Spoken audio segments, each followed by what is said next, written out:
Isabel de alguna forma me adjudicó los personajes porque, bueno, sabe que me gustan mucho, que yo los he trabajado mucho y porque como guionista básicamente lo que trabaja son los personajes.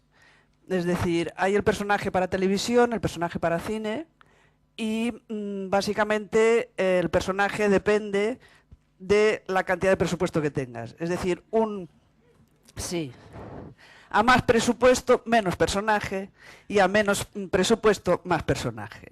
Porque básicamente el cine que hacemos en Iberoamérica y en España, que es el mismo, yo cuando escucho lo que vosotros contáis del cine de aquí, digo, pues es lo mismo que nosotros.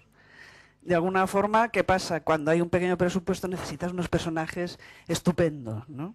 Que son los que te llevan la historia. Si tienes una historia en la que pasan, no sé, que hay cantidad de efectos especiales, no necesitas tanto el personaje. Entonces, de alguna manera, personaje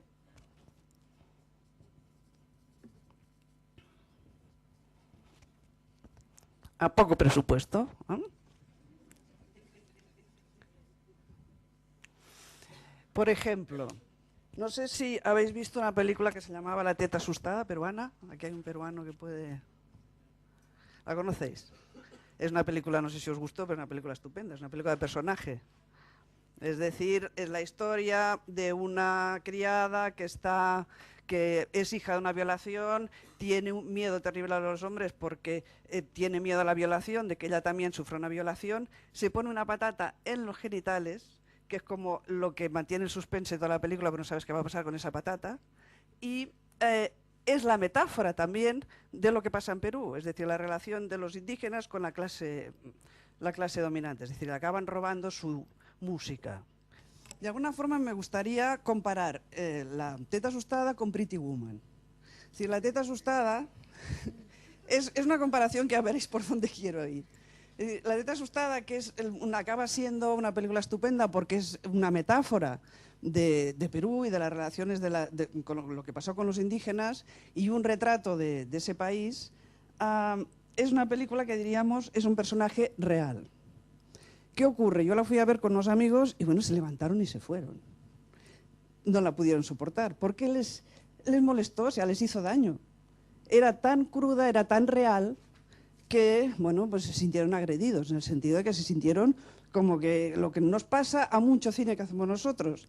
¿Qué ocurre? Como no tenemos posibilidad de entretenimiento, damos sermones. Cuidado, que la teta asustada no daba ningún sermón. Pero sí que te dedicas a decir, fíjate qué malos que son. De alguna forma empiezas como a intentar que el público venga porque lo que dices tú es la verdad y este tipo de cosas que luego no acaban funcionando. Porque la gente va a ver el cine norteamericano porque se divierte. O sea, se olvida de lo que le está pasando en su casa y disfruta. Entonces, en la teta asustada lo que era la protagonista era básicamente una protagonista real. En Pretty Woman, que es la historia de una prostituta redimida, es una película irreal. No tan solo porque las prostitutas no las redima nadie, sino por el hecho de que, en principio, ese guión de Pretty Woman era el de una prostituta negra yonki. O sea, ese fue el guión que presentó la guionista. Y el productor, supongo que con muy buen olfato y con muy buen gusto, en gusto en el sentido, es el sentido de la verdad, el gusto, en psicología. Con mucho olfato dijo, esto la gente se va a asustar. O sea, de alguna forma va a sufrir, que es lo que pasa con la teta asustada. Y dijo, no, lo vamos a cambiar. Y quedó Pretty Woman. Es decir, ¿qué pasó con el personaje? ¿Qué pasó de ser un personaje real a un arquetipo?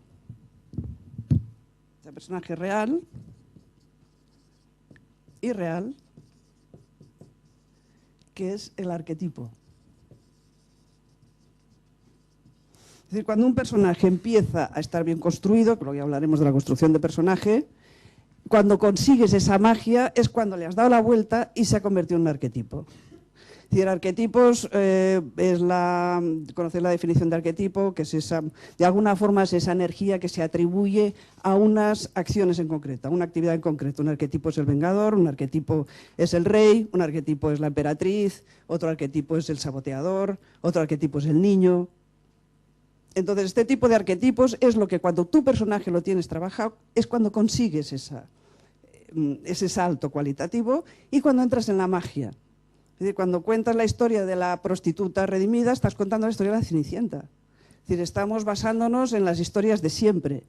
Ese libro estupendo de Mujeres bailando con los lobos, no sé si lo conocéis, de la Clarisa Pinkola Estés, como junguiana, y ya ella habla de los arquetipos de las historias. Pero es que los arquetipos empiezan también con los personajes. Yo he traído unas cartas que las tengo por ahí, pero que si las queréis utilizar, de Caroline Myss, que describe como 50 arquetipos. Son muy útiles porque, claro, o sea, de alguna forma te va como definiendo en breves palabras lo que es 50 personajes. ¿Qué ocurre?